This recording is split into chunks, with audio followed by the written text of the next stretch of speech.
미국의 역사신학자 가운데에 찰스 베어드라는 교수가 있습니다. 이분이 하신 말 가운데 아주 유명한 말이 있습니다. 그것이 바로 뭔가 하니까 하나님의 심판은 맷돌과 같아서 천천히 돌지만은 마지막에는 모든 것을 고운 가루처럼 갈아버린다. 그러니까 하나님의 심판을 아주 형상화시켜서 잘 묘사를 한 거죠. 그러니까 마치 콩이나 곡물을 맷돌에 넣어서 천천히 이렇게 돌면은 그 맷돌에 이 곡식이 과연 갈아질까 생각이 들지만은 천천히 돌면은 결국은 고운 가루가 되어버리는 것처럼 하나님의 심판은 단번에 이렇게 칼로 자르듯이 그렇게 하나님의 심판은 잘 일어나지 않습니다. 상당한 긴 시간이 필요하고 특히 악인들의 심판에 있어서는 하나님께서 그 악인을 하루아침에 멸망시키는 것이 아니라 잘되게 번영하게, 그래서 교만하게, 그래서 번영과 이 교만을 통과하여서 악인들이 멸망하는 것을 볼 수 있습니다. 그리고 악인을 멸망시킬 때에 악인을 하나님이 다루시는 방법이 뭔가 하니까 또 다른 악인, 더 악한 자를 사용하여서 악인을 심판하는 것을 볼 수가 있습니다. 우리 그리스도인들은 우리가 살아가는 이 세상의 불의와 이 세상의 불법과 이 세상에 있는 그런 불공정한 사실 자체만 주목하게 되면은 시험에 드는 거죠. 도대체 하나님이 계시는지, 도대체 하나님의 손길이 과연 이 세상에 있는지, 그렇게 시리와 좌절에 빠지고 불신앙에 빠질 수가 있는 거죠. 우리가 이번 주부터 우리가 다루고 있는 이 하박국서가 바로 선지자가 한때는 하나님의 언약의 공동체 안에 불법이 횡행하고 포악과 강포가 지배하고 있는 그 언약 공동체를 바라보면서 왜 공의 하나님이신, 선의의 하나님이신 하나님의 손길이 역사하지 않는 하나님의 침묵이 도대체 무엇입니까? 이런 의문을 가지고 하나님께 질문하지 않았습니까? 그러면서 하나님께서 이 하박국에 대해서 답변을 하신 것이죠. 그 답변이 바로 뭐였습니까? 바로 불의에 빠져있는 억압과 이 강포에 충만한 이 언약의 백성을 하나님이 징계하시기 위해서 준비하신 갈대아 민족, 즉 바벨론이 있다, 이 말씀을 주님이 하지 않으셨습니까?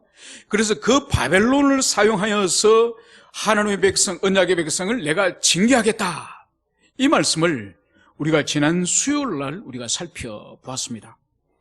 어제 우리가 묵상한 부분이 오늘 우리가 다시 살필 이 12절부터인 것이죠.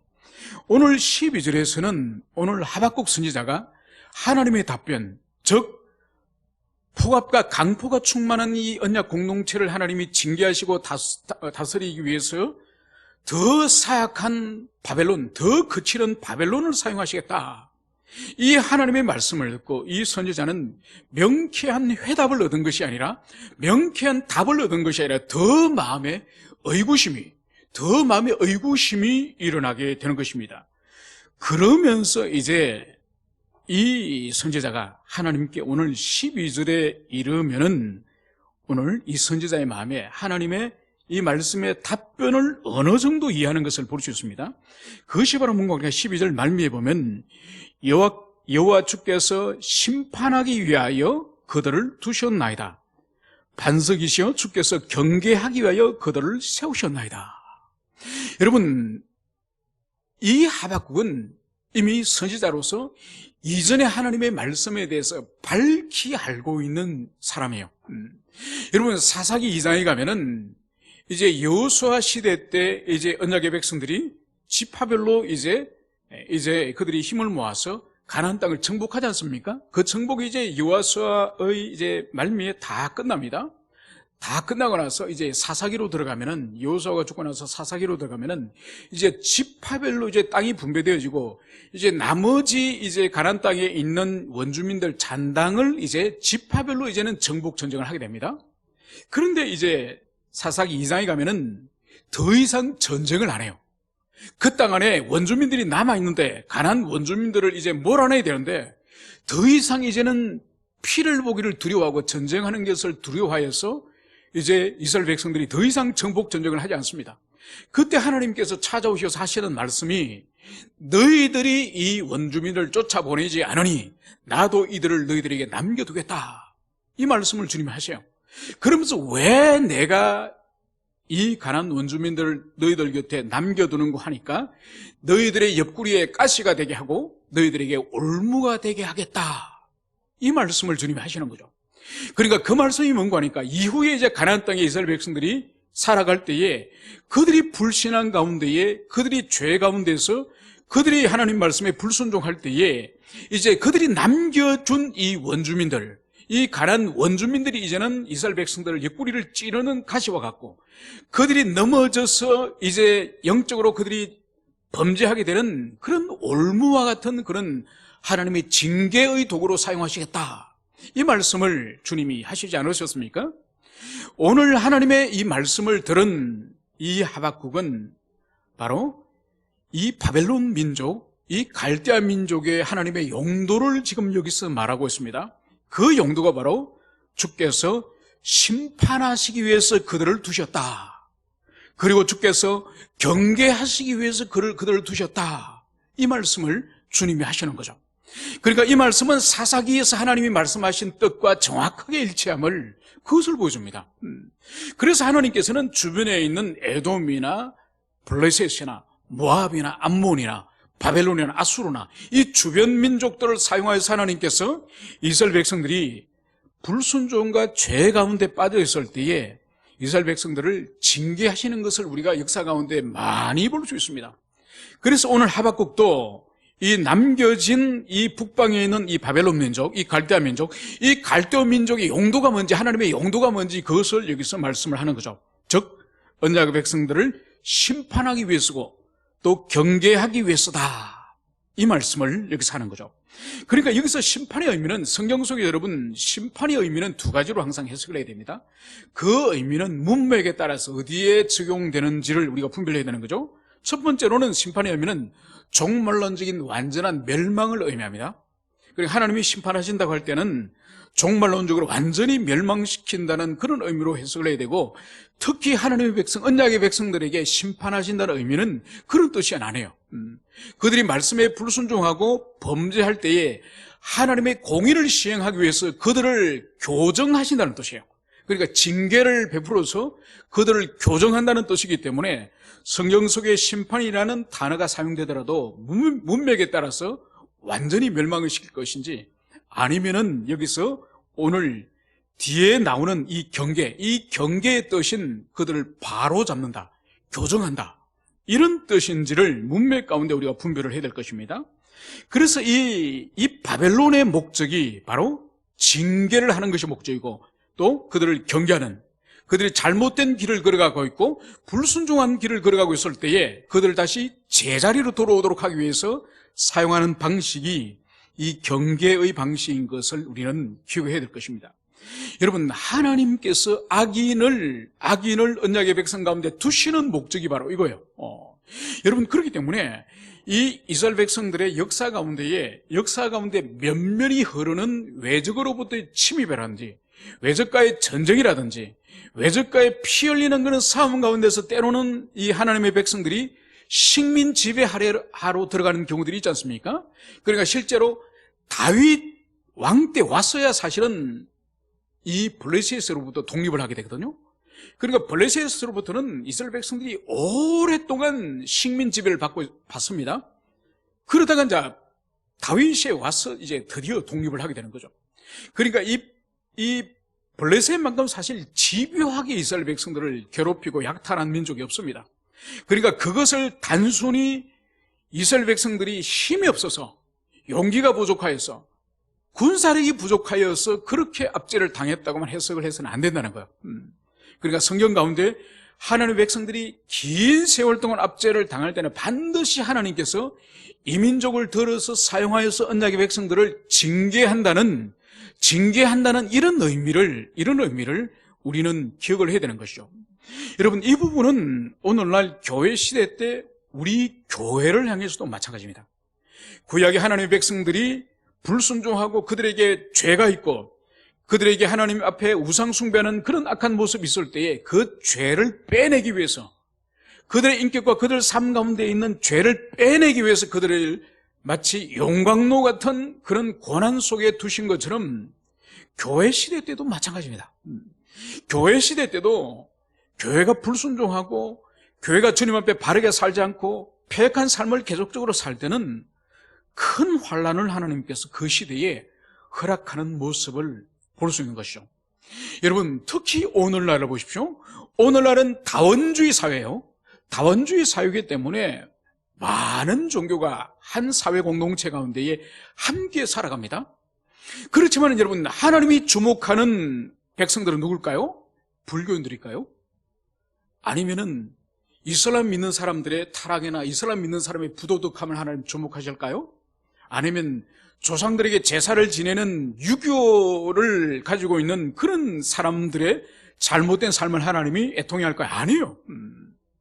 그 공동체에 믿는 사람이 적든지 많든지 인구 대비에 교회가 많든지 작든지 하나님이 일차적으로 주목하는 것은 하나님의 백성이에요.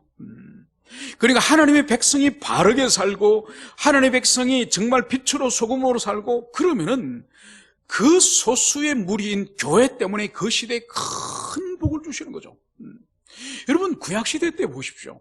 요셉 한 사람이 주님 앞에 바르게 사니까 그 주인집에 얼마나 큰 복을 하나님이 내려주십니까? 그러니까 이 요셉 한 사람이 경건하게 주님 앞에 죄와 싸우고 거룩하게 살아가니 보디발 집 전체에 큰 복을 내리신다고 주님 말씀하지 않습니까? 그리고 그 요셉이 나라의 관리가 되고 총리가 되고 나니까 그 나라에 앞으로 임하게 될 7년의 대흉년, 그 대흉년을 이 요셉 한 사람을 통해서 그 사람의 지혜를 통해서 애굽의 큰 환란을 이기게 하고 또 그 요셉의 지혜를 통해서 천하 만민들이 생명을 구할 수 있는 그런 은혜를 주지 않습니까? 그죠? 여러분, 그렇기 때문에 소수의 하나님의 사람을 할지라도 한 사람의 하나님의 사람을 할지라도 그 사람이 살아있으면은 그 가정의 복을 받고 그 나라의 복을 받고 그 사회 공동체의 복을 받는 것이 이것이 하나님의 영적인 원리예요. 거꾸로 하나님의 백성이 바르게 살지 않으면 특히 다원주의 사회 같은 오늘날 이런 시대에 교회가 타락하고 교회가 변질되면은 그 시대 전체가 환란을 당하는 거죠. 여러분, 이것을 우리가 기억을 해야 됩니다. 그러므로 한 사람 한 사람의 성도의 삶과 한 시대의 교회의 삶은 교회만 문제가 운명이 달린 것이 아니에요. 교회가 소속되어 있는, 교회가 포함되어 있는 그 사회 전체의 운명과 전체의 나갈 길이 바로 그 시대의 순결과 죄 가운데 좌우됨을, 그것을 우리는 기억을 해야 될 것입니다. 그러면서 오늘 선지자는 하나님 앞에 이의를 제기합니다. 그 이의가 바로 주께서는 눈이 정결하심으로 악을 참아보지 못하시며 패역을 참아보지 못하시거늘 어찌하여 거짓된 자를 방관하시며 악인이 자기보다 의로운 사람을 삼키는데도 잠잠하시나이까.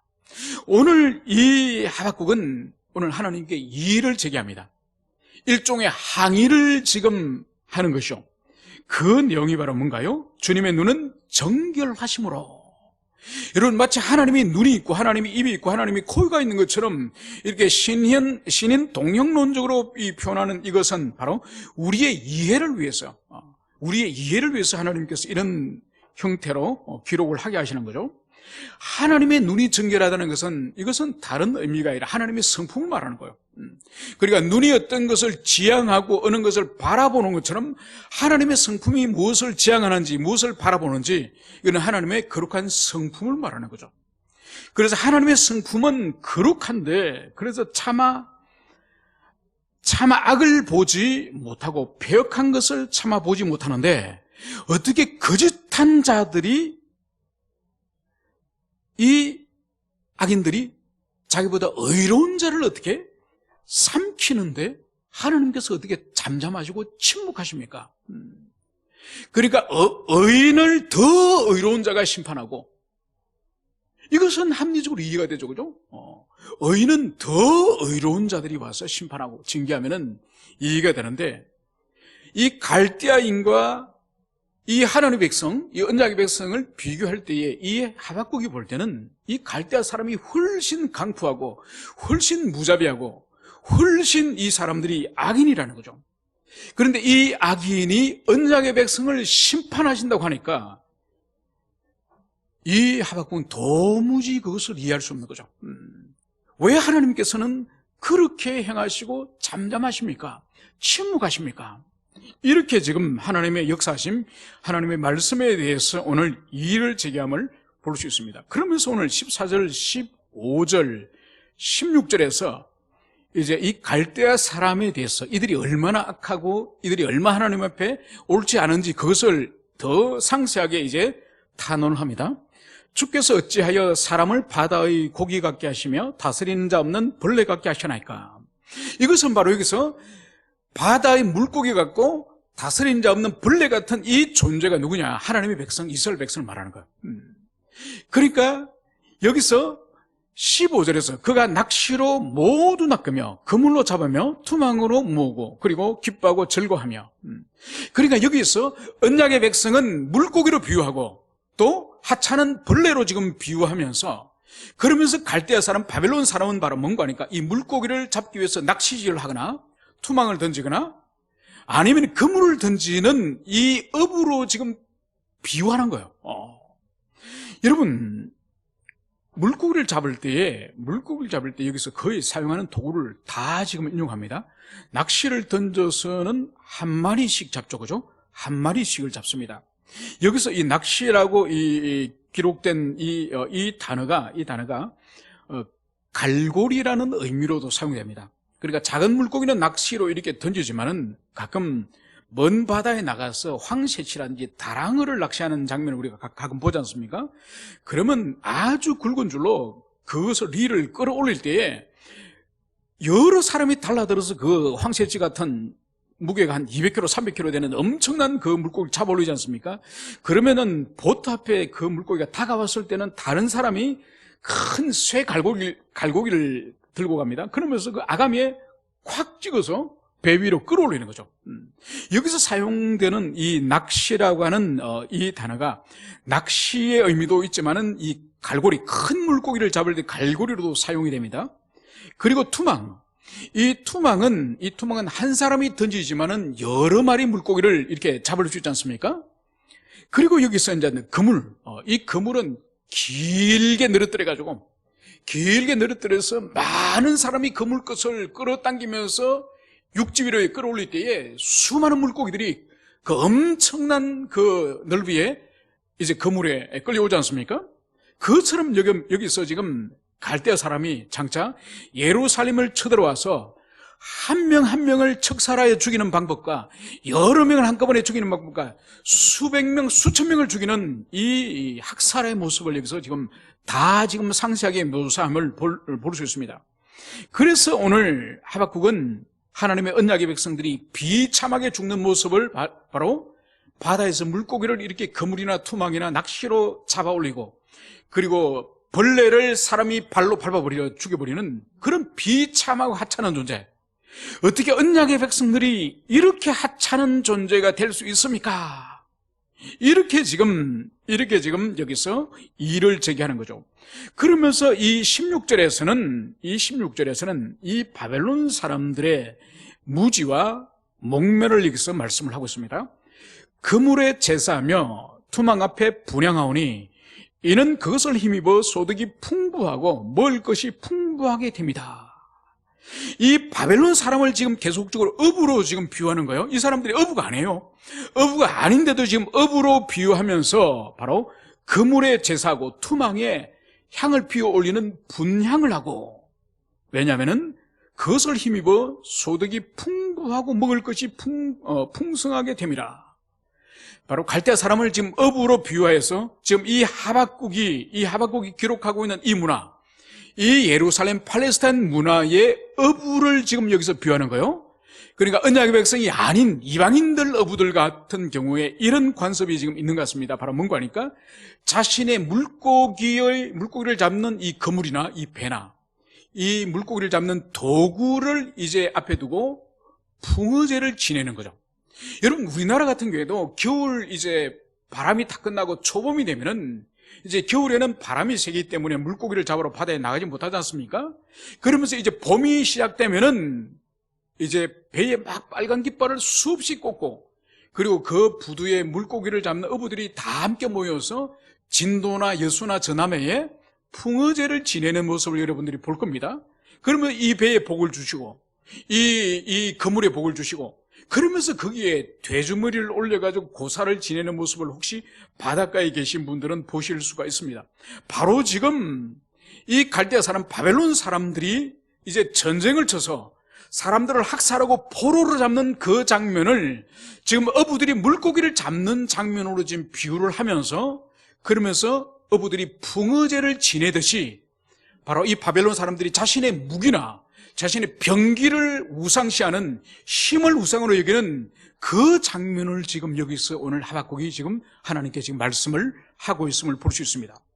그러면서 오늘 그가 그물을 떨고는 계속하여 여러 나라를 무자비하게 멸망시키는 것이 옳으니까. 그러니까 그물에 지금까지 물고기들이 많이 지금 걸려 있습니다. 이 걸려있는 물고기를 이제 다시 틀어버리고 또 새롭게 이제는 물고기를 잡기 위하여서 가는 장면을 여기서 보여주는 거죠.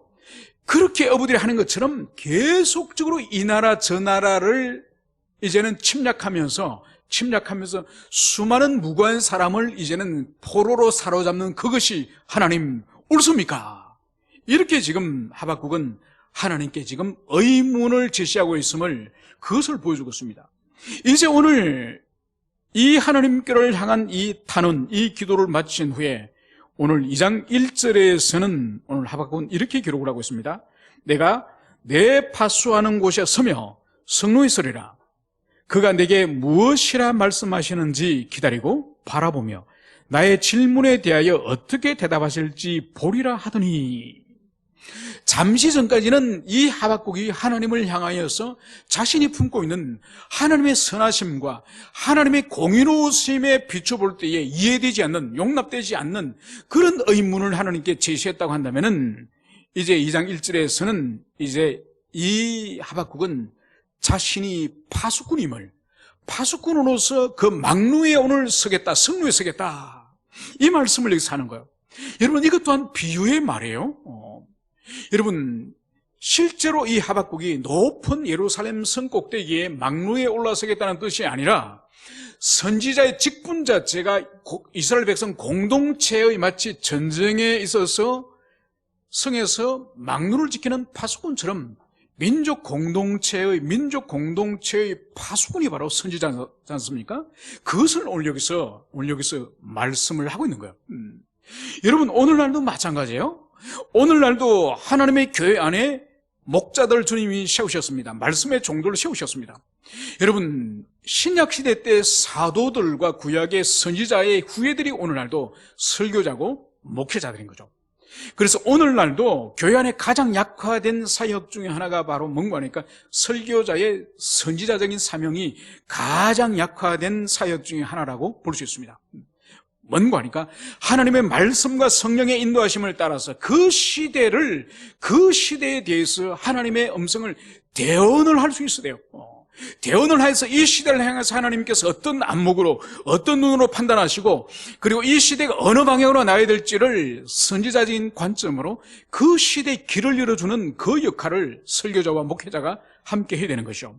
오늘 바로 이 하박국이 바로 막루에 서서, 성루에 서서 이제 파수꾼의 자리에서 이제 하나님께서 내게 무엇이라 말씀하시는지 내가 기다리겠다.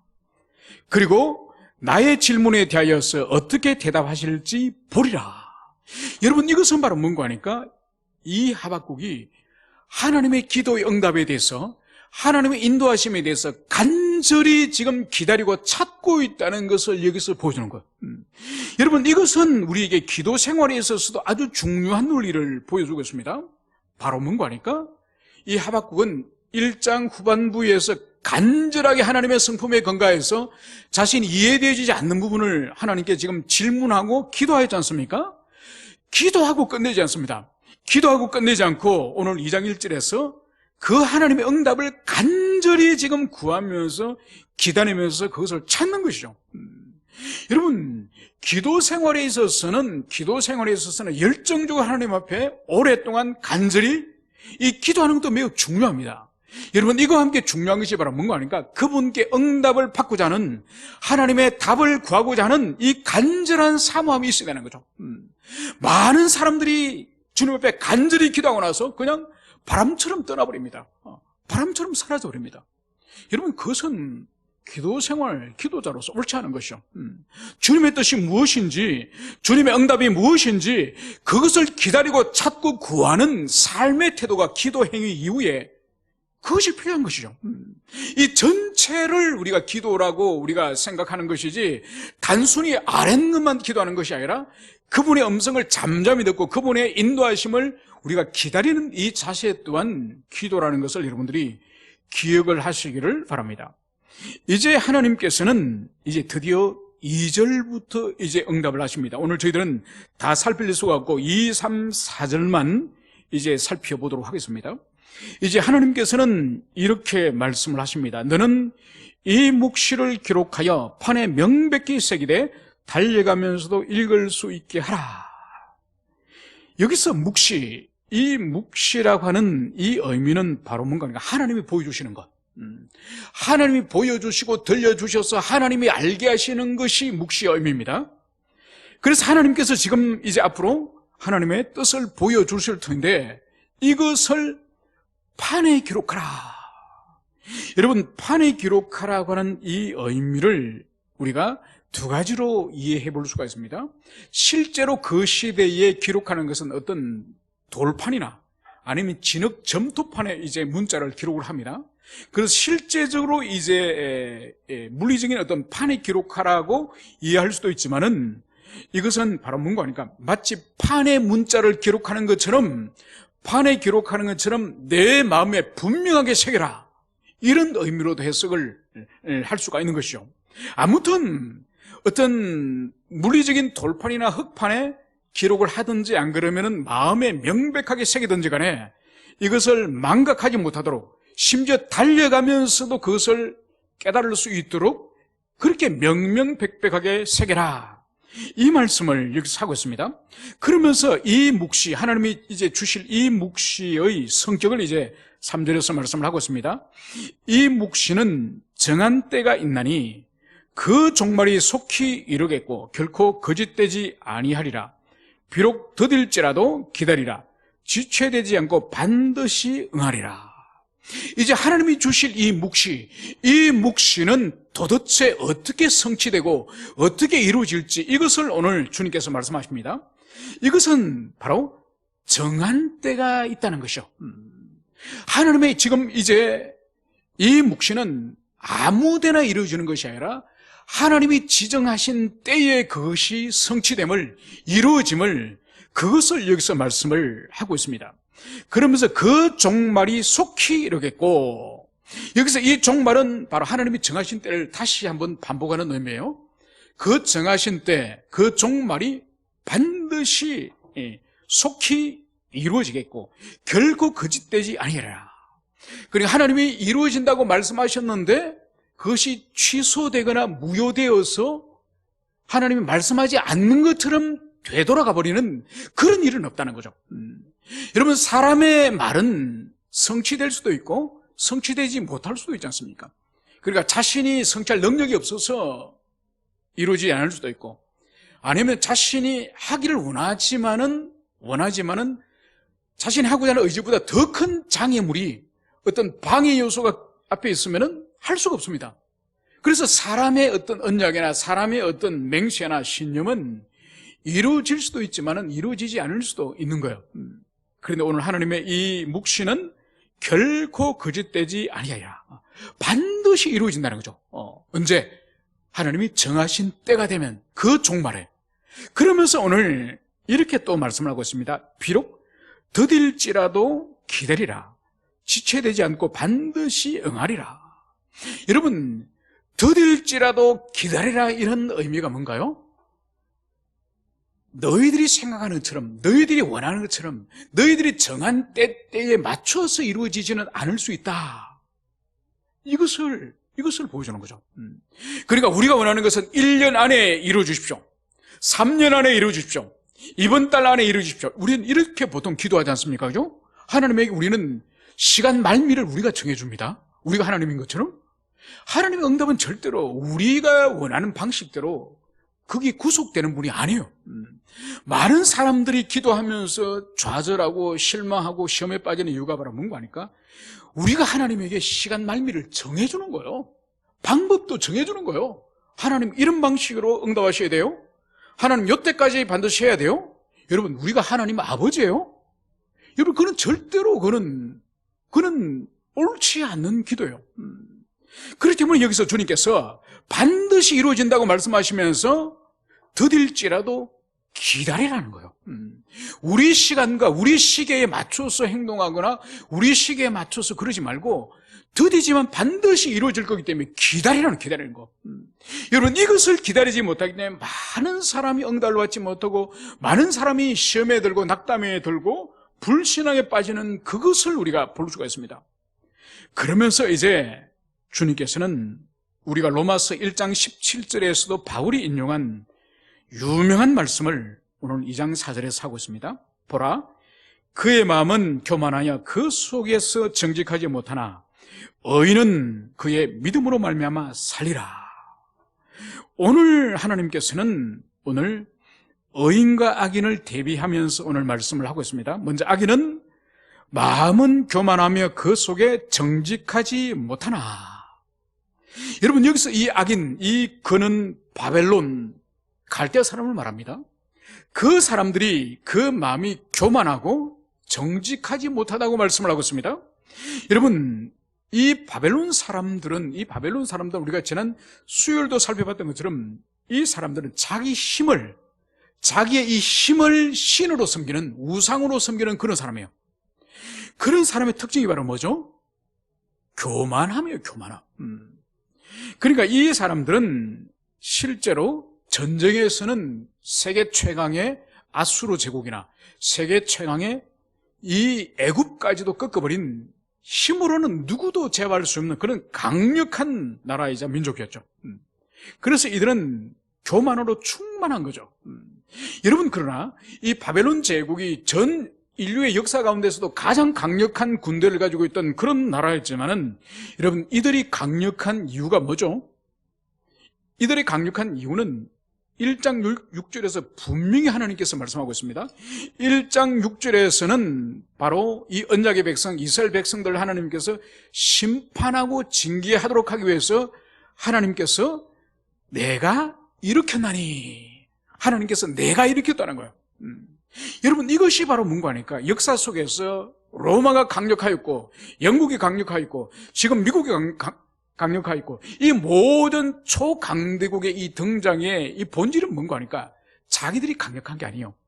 그 시대 하나님께서 그 시대의 어떤 하나님의 특별한 목적으로 그 시대의 어떤 경찰국가로 사용하셨는데 그 시대 패권국가로 그 시대를 하나님께서 다스리기 위해서 하나님의 도구로서 한 나라를 이렇게 세우는 거야. 그래서 바벨론도 내가 이렇게 세웠나니, 이거를 이 바벨론 사람들은 모르고 자신들이 강력한 군대를 가지고 있고 용감하다고 생각하기 때문에 이 사람들이 교만한 거예요. 그래서 이들이 망하는 거예요, 여러분. 여러분 그래서 인류 역사 가운데에 강력한 제국과 나라들 가운데에 망하지 않고 지금까지 건재한 나라가 있습니까? 없습니다. 여러분 로마가 그렇게 강력했지만은 1000년 만에 문을 닫지 않습니까? 그죠? 문을 닫습니다. 여러분 오스만 투르크 제국이 아시아와 유럽을 잇는 강력한 제국을 만들었지만 그들도 보십시오. 그들도 역사 속에서 사라져버리고 없습니다. 여러분 아무리 강력하더라도 하나님이 그들에게 힘을 주시고 세우셨기 때문에 그들이 강력한 것이지, 여러분 그들의 이 멸망에는 반드시 교만함이 그들에게 깃들여져 있음을 볼 수 있습니다. 그러면서 오늘 이 의인은 그의 믿음으로 말미암아 살리라. 여러분 여기서 의인은 누구를 말할까요? 여러분 이 의인은 바로 언약의 백성 공동체, 이스라엘 백성 공동체 가운데에 강포와 이 급박이 있는 이 강포와 이 압제가 있는 이 가운데서도 하나님만 바라보는, 하나님만 추구하는 그 소수의 무리를 어인이라 말하는 거예요. 여러분, 이 어인이라 말하는 이 어인은 이 본질이 바로 뭔가 하니까 강력한 세계를 지배한 이 바벨론이 곧 이제는 이 땅을 쳐들어오고, 그리고 위로 오는 왕으로부터 비롯하여서 모든 방백들이 이제는 폭력에 의해서, 이제 폭압에 의해서 다스리는 이 시대 가운데서도 하나님만 바라보는, 하나님만 간절히 의지하는 이 소수의 무리, 그래서 하나님을 절대 의존하는 이 소수의 무리가 바로 어인이에요. 바로 이 무리는 오직 믿음으로 말미암아 살리라. 믿음으로 말미암아 살리라. 바로 이 믿음으로 말미암아 삼는다는 의미는 바로 뭔가 하니까 하나님에 대한 신뢰, 하나님에 대한 의존, 그것을 말하는 거예요. 여러분, 이것은 이 사절은 앞에 있는 3절과 관련해서 해석을 해야 됩니다. 바로 뭔가 하니까 하나님께서 이 묵시를 주셨지 않습니까? 이 묵시가 언제 이루어진다고요? 드디지만 끝까지 참고 기다리라는 거예요. 그래서 하나님의 이 묵시를 끝까지 참고 기다리고 인내하면서 주님을 신뢰하는 그 사람, 그것이 바로 믿음이에요. 그 사람이 의인이에요. 여러분, 그러므로 말미암아서 이 말씀을 우리에게 적용한다고 한다면 오늘날도 마찬가지요. 오늘날도 이 세상에 악인들이 세상을 지배하고 악인들이 득세하고 마치 의인들은, 믿음의 사람들은 소수의 무리로서 존재감이 전혀 없는 같은 그런 세상을 우리가 살아가지만은 세상 자체만 주목하면은 우리 또한 실족하고 넘어집니다. 바로 변함없이 이 세계를 다스리시고 변함없이 교회의 머리 되시고 변함없이 우리를 돌보시고 인도하시는 하나님, 그분만을 우리가 주목하며 그분의 뜻이 이루어지기를 오래 참고 인도할 때에 바로 주님께서 우리에게 영광스러운 구원을 허락해 주심을, 그것을 우리가 가슴에 깊이 새겨야 할 것입니다. 우리 모두에게 오래 참고 기다리며 하나님의 그 선한 성품만을 붙들고 바라보는 우리 모두가 되었으면 좋겠습니다. 함께 기도하시겠습니다.